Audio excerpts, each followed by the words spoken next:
Halo semuanya, selamat datang di saluran YouTube saya. Nama saya Viko Snera dan saya menjalankan seri lengkap tentang membangun server email SMTP Anda sendiri untuk mengirim email tanpa batas. Dalam seri ini, saya telah menyelesaikan 2 server email.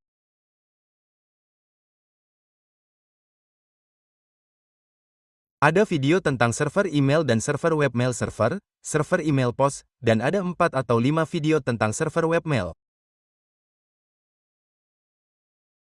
Sekarang saya akan mulai dengan video ini tentang server email cPanel. Bagaimana Anda dapat membuat server email di panel C dan mengirim email tanpa batas darinya?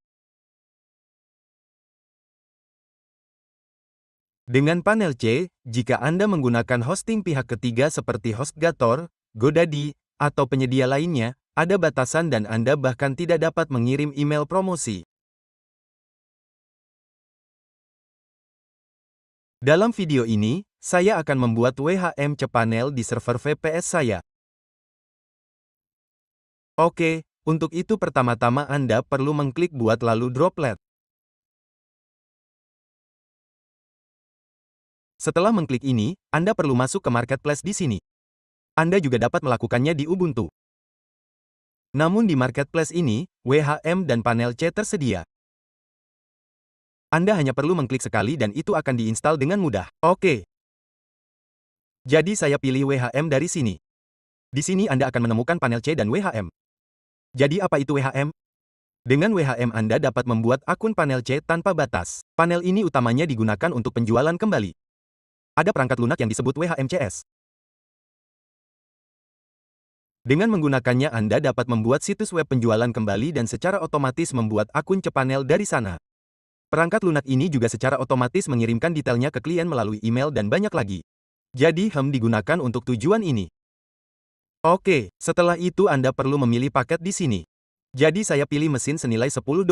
Dari sini Anda dapat memilih pusat data berdasarkan wilayah Anda dari sini. Saya tetapkan New York sebagai default di sini. Oke. Bangalore juga tersedia jika Anda ingin memilih India. Setelah itu Anda perlu membuat kata sandi root di sini. Oke.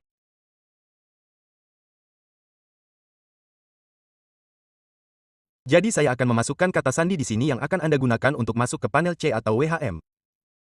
Anda perlu membuat kata sandi itu. Sekarang saya telah membuat kata sandi saya di sini.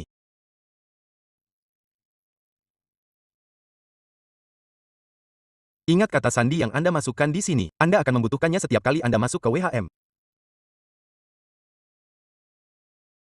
Oke. Setelah itu, Anda perlu memasukkan nama host di sini. Anda perlu menyediakan domain yang Anda gunakan di sini. Oke. Jadi untuk itu saya menggunakan domain ini di sini.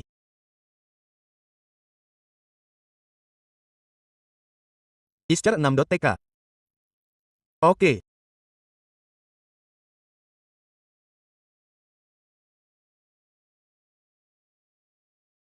Setelah itu saya klik buat droplet di sini. Oke, jadi akan memakan waktu sekitar 1 atau 2 menit. Setelah itu, droplet ini akan dibuat. Jadi, saya akan menjeda video sampai saat itu. Jadi, panel C dan WHM telah diinstal di sini. Sekarang, apa yang perlu Anda lakukan untuk menjalankannya? Anda perlu menyalin alamat IP ini. Dan di sini saya menempelkan IP ke tab baru. Kemudian, saya mengetik WM. Oke.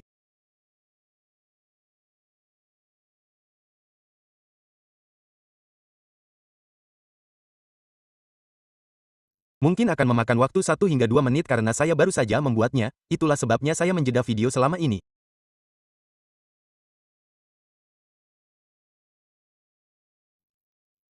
Jadi yang terjadi sekarang adalah ketika saya menekan Enter pada alamat IP ini dan menjalankannya, itu mengarahkan ulang ke domain yang saya atur sebelumnya. Oke, jadi sekarang mari kita hubungkan domain ini ke alamat IP ini.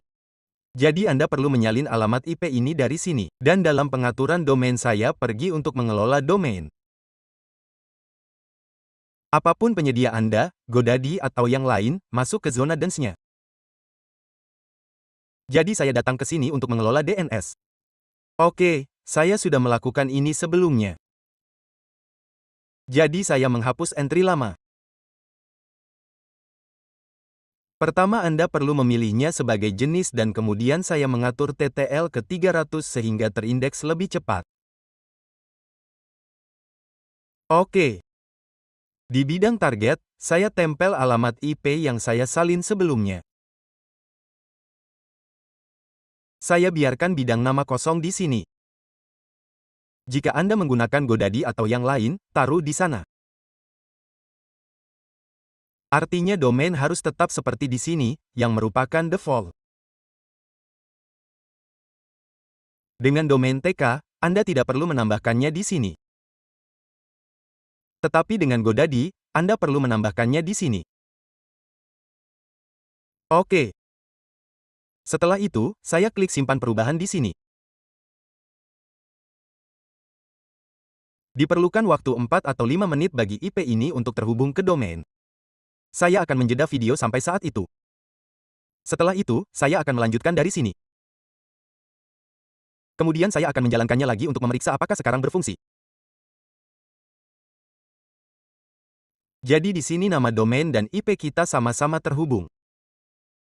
Sekarang mari kita jalankan. Di sini HEM sedang terbuka. Oke. Untuk memverifikasi ini, saya akan menyalin IP saya lagi dan mengetik WM.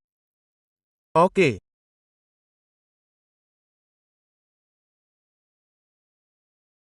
Ketika saya memasukkan ini, ia akan dialihkan ke nama domain dengan port 2087. Ini adalah nomor port untuk domain tersebut, dan ketika Anda menambahkan nomor port, ia akan terbuka. Wah, oke. Setelah ini, saya masukkan nama pengguna dan kata sandi saya di sini, yang saya atur ketika membuat droplet.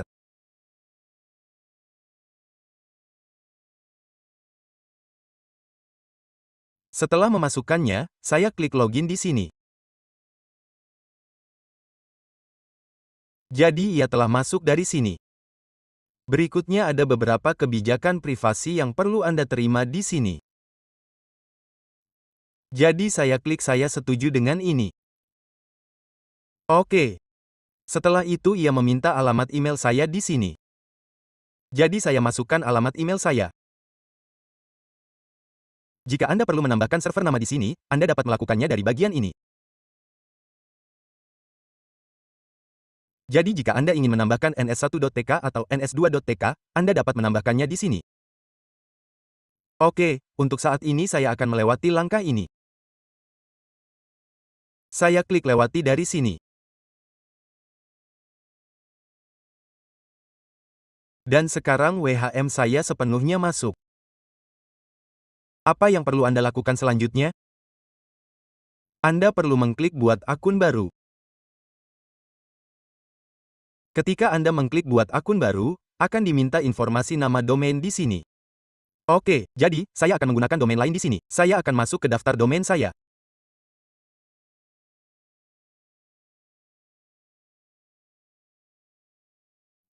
Dari sini, saya akan menyalin domain ini dan membuat akun cPanel untuknya. Oke. Saya akan mengatur nama pengguna di sini. Saya akan memilih kata sandi.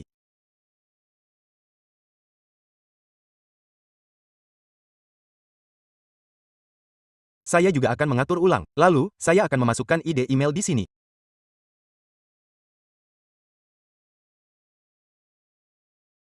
Oke. Lalu, pilih paket. Kita belum membuat paket apapun. Saya akan memilih yang default. Setelah itu, ada beberapa pengaturan. Saya akan membiarkannya sebagai default. Saya juga akan membiarkan pengaturan perutean email sebagai deteksi konfigurasi secara otomatis. Untuk pengaturan reseller, Anda dapat menjadikan akun sebagai reseller. Kita tidak perlu mengaturnya sebagai reseller. Sekarang, ketika Anda bekerja dengan reseller, centang kotak ini. Lalu, ada pengaturan DNS. Saya akan mencentang kedua opsi ini. Gunakan name server sebagai pendaftar domain dan saya setuju secara lokal. Saya akan membiarkannya tidak dicentang karena saya belum membuat name server. Name server default tersedia di sini. Oke. Setelah itu saya klik buat dari sini. Oke. Setelah klik buat, semua konfigurasi saya ditampilkan di sini. Lalu saya klik buka panel C di sini. Ini akan mengalihkan ke panel C dan di sini domain primer yang kita masukkan sebelumnya muncul. Berapa alamat IP-nya? Lihat alamat IP ini. Alamat IP ini sama. Oke, jadi setelah itu Anda perlu membuat akun email dari sini. Saya akan menjelaskannya di video berikutnya. Itu saja untuk video ini, kita telah menginstalnya. Hal kedua adalah saya telah menambahkan domain ini di sini. Saya juga akan menghubungkannya ke IP ini untuk menghemat waktu di video berikutnya. Oke, jadi dari sini saya pergi ke kelola domain. Saya pergi ke kelola DNS dan dari sini Anda perlu memilih tipe A. Saya akan mengatur TTL ke 300. Masukkan IP ini di sini dan klik simpan perubahan.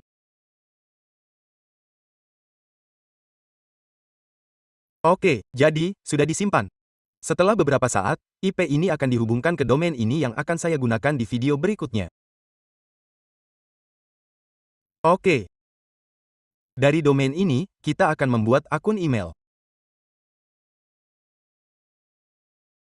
Kemudian kita akan mengatur DKIM, SPF, dan pengaturan lainnya. Kita akan menambahkannya ke DNS di sini.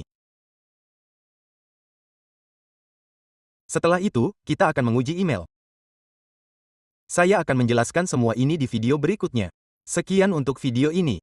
Masih banyak lagi server email yang akan hadir. Akan ada AWS dan yang paling canggih adalah Power MTA. Akan ada seri besar tentang ini juga. Saya akan membahasnya juga.